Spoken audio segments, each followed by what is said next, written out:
సంధిస్తున్న కొన్ని లేఖాస్త్రాలు. ఇక్కడ ముఖ్యంగా ప్రస్తావించాల్సిన విషయము,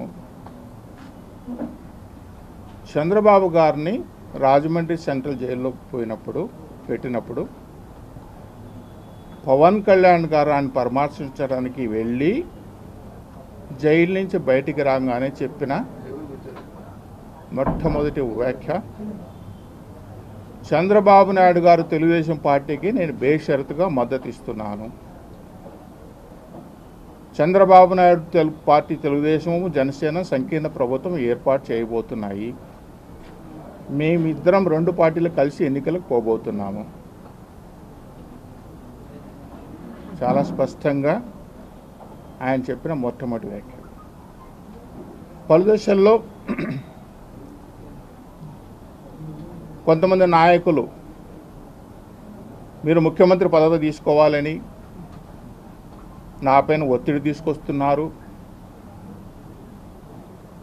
ముఖ్యమంత్రి స్థాయి ఆశించే స్థాయికి మీరు మమ్మల్ని తీసుకొచ్చారా అని ఆయన ఆవేదన జరిగిన సందర్భంలో కూడా మనం చూసాం.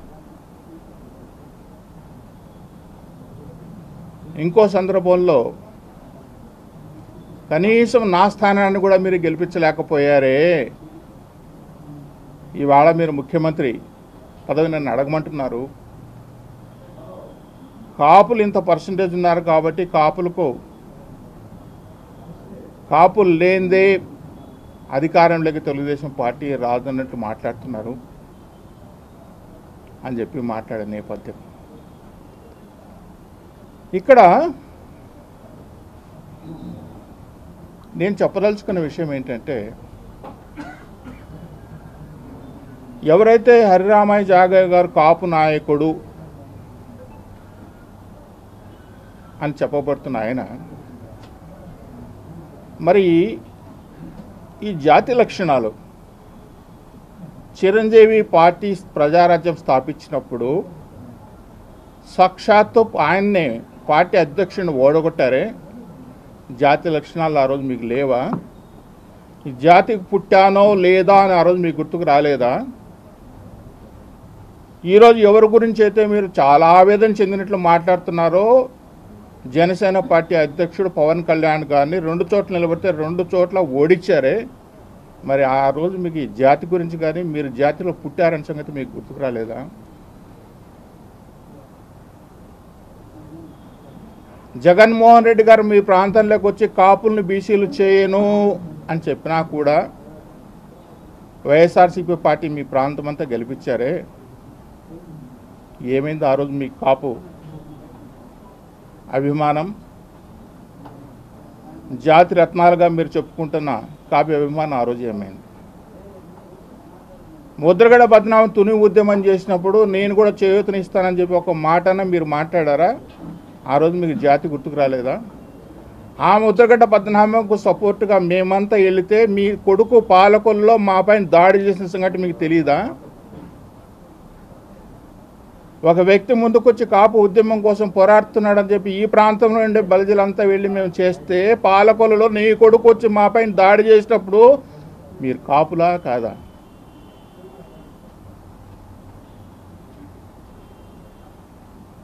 ఈరోజు మీరు మాట్లాడుతున్న ఈ మాటల వల్ల ఈ జాతి, మీ మాటల దౌర్భాగ్యం వల్ల ఎంత పలచబడ్డామంటే, వీళ్ళకు ఒక యూనిటీ లేదు, ఒక సిద్ధాంతాలు లేవు,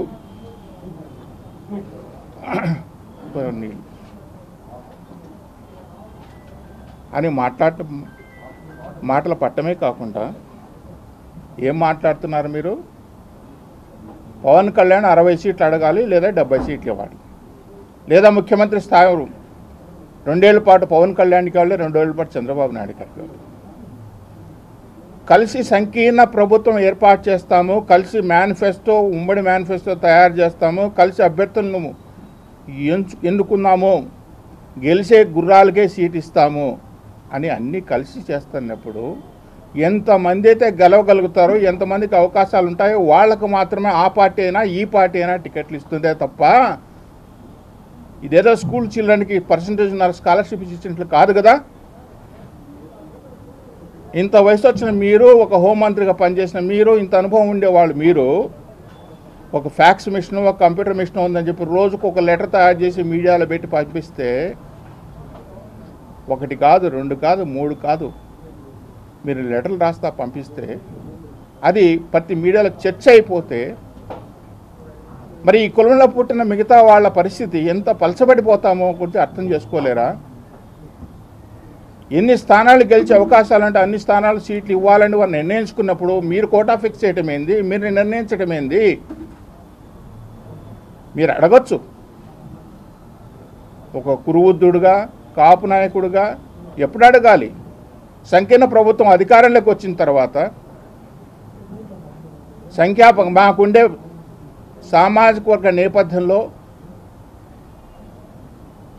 రాజ్యాధికారంలో మాకు కొంచెం ప్రాబల్యం కల్పించండి, ప్రాతినిధ్యం కల్పించండి అని అడగడం తప్పులేదు. ఇంకా సీట్లే నిర్ణయించుకునే పరిస్థితులు ఈ విధంగా మీరు చేస్తున్నారంటే మీరు ఎవరి కోసమో చేస్తున్నట్లు ఇది తేటతెల్లింది కదా. గతంలో మీ ప్రాంతంలో ఉన్న ఒక నాయకుడు ఏ విధంగా కాపు ఉద్యానం నీరుగార్చి ఆ పొద్దు కాపులందరూ ఎట్లా బలిపరిశోలు చేశాడో మీరు మర్చిపోయారా? ఈరోజు మీరు కాపులను ఉద్ధరించినట్టు మాట్లాడుతున్నారు. నిజంగా మీకు కాపు జాతి పైన కాపుడికే పుట్టాము, కాపులకు మనకు రావాలనుకుని మీకు ఆలోచన ఉంటే, ఆ చిత్తశుద్ధి మీలో ఉంటే కాపులను ప్రభావితం చేయండి. కాపు ఓటు ఒక్కటి కూడా పోకూడదు. జనసేన పార్టీ ఈసారి అధికారంలోకి తీసుకురావాలి, జనసేన తెలుగుదేశం పార్టీ అధికారానికి తీసుకురావాలని చెప్పి వాళ్ళని ప్రభావితం చేయడానికి ప్రయత్నాలు చేయాలి. కానీ ప్రభావితం చేయకపోగా ఎవరి కోసమో మీరు ఈ విధంగా చిచ్చు పెట్టడం ఎంతవరకు సమంజసమో? ఒక జాతి నాయకుడుగా, కాపు నాయకుడిగా చేయడం ధర్మమేనా? ఇది పద్ధతేనా? ఇది హర్షించదగ్గ విషయమేనా? ఇది ఇంకా పూర్తి స్థాయిలో అడిగే ముందుకు ముందే మనము పురిటి బిడ్డను తుంచినట్లుగా, పురిటి బిడ్డను చంపేసినట్లుగా ఈ విధంగా చేయటం మంచి పద్ధతి కాదు, భావ్యం కాదు. ఇది మీరు ఆలోచన చేసుకోవాలి. ఈ లేఖాస్త్రాలు ఇంకా మానేయండి, సలహాలు ఇవ్వండి, తప్పు లేదు. పొటెన్షియల్ క్యాండిడేట్ ఉన్నారు, గెలిచే అభ్యర్థి ఉన్నారంటే సలహాలు ఇవ్వండి, తప్పులేదు. మనం చేయాల్సినంత ఏమంటే ఈ జాతిని ఏ విధంగా ఇప్పుడు బీసీలు అయితే సమైక్యమైపోయి బీసీలంతా ఒకటిగా ఉండాలని చెప్పి నిర్ణయించుకుంటున్నారో ఈ విధంగా మనం మిగతా కాపు ఓట్లు ప్రభావితం చేయగలిగి కాపు ఓట్లను పూర్తిగా మన సైడ్ టర్న్ చేసుకోవడానికి ప్రయత్నం చేయాలి. కానీ అది చేయకపోగా చిచ్చు పెట్టే పద్ధతులు చేయటం మంచిది కాదు. గతంలో మీ ప్రాంతంలోనే మీ అబ్బాయి చేసిన వ్యవహారాలు, కాపులు వ్యతిరేకంగా మాట్లాడిన మాటలు ఇవన్నీ కూడా ఉన్నాయి అక్కడ ప్రజలకి. ఇటువంటి ప్రయత్నాలు మానుకోండి. గతంలో ముద్రగడ్డ పద్మనాభం గారు ఉద్యమం చేసినప్పుడు ఆయన పక్కన ఏ సామాజిక వర్గం ఉందో మీకు తెలియదా? ఏ సామాజిక వర్గం ఉండి నడిపించిందో మీకు తెలియదా? ఏ సామాజిక వర్గం ఆ ఉద్యమం తునిరైన సంగతి జరిగిన తర్వాత అది క్లోజ్ అయిపోయిందో మీకు తెలియదా? దానివల్ల కాపులకు జరిగిన ప్రయోజనం ఏదైనా ఒక 0.5% ఉందా?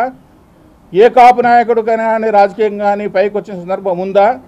అలాంటిదే మళ్ళీ ఇప్పుడు పునరావృతం జరగబోతుందని చెప్పి ఊహించాం కాబట్టి ఈరోజు నేను మాట్లాడుతున్నాను. ఏదైనా చిరంజీవి పార్టీ పెట్టి తీసుకొస్తే మన జాతి ఇంతగా ఉంది ఈ ప్రాంతంలో, మనం చెప్పుకుంటాం గొప్పగా 15% ఉన్నాం, 16% అని చెప్పి చిరంజీవి లాంటి వాడిని వ్యక్తిని మనం ఓడగొట్టాము. పవన్ కళ్యాణ్ ఆ జాతిని నమ్ముకొని ఓట్లు వేస్తే 2 సీట్లు పెడితే 2 సీట్లు ఓడగొట్టాం. మనకు సిగ్గు అనిపించట్లేదా?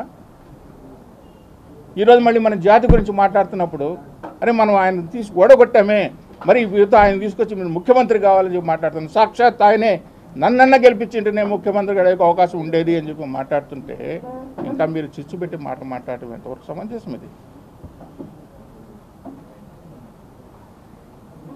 ఇది మంచి ఆలోచన కాదు. జరగబోయే ఎలక్షన్స్ ఈ ఆషామాషి ఎన్నికలు కాదు, చాలా కుట్రలు కుతంత్రాలు చాలా జరుగుతాయి.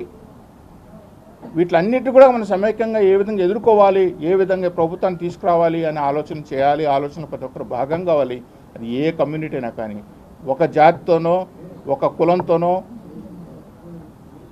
ఒక ప్రాంతం వాళ్ళ ఓట్లతోనో ఏ పార్టీ అధికారానికి రాదు. అన్ని కులాలు అన్ని మతాలు అందరు కలిసి వస్తేనే అవుతుంది.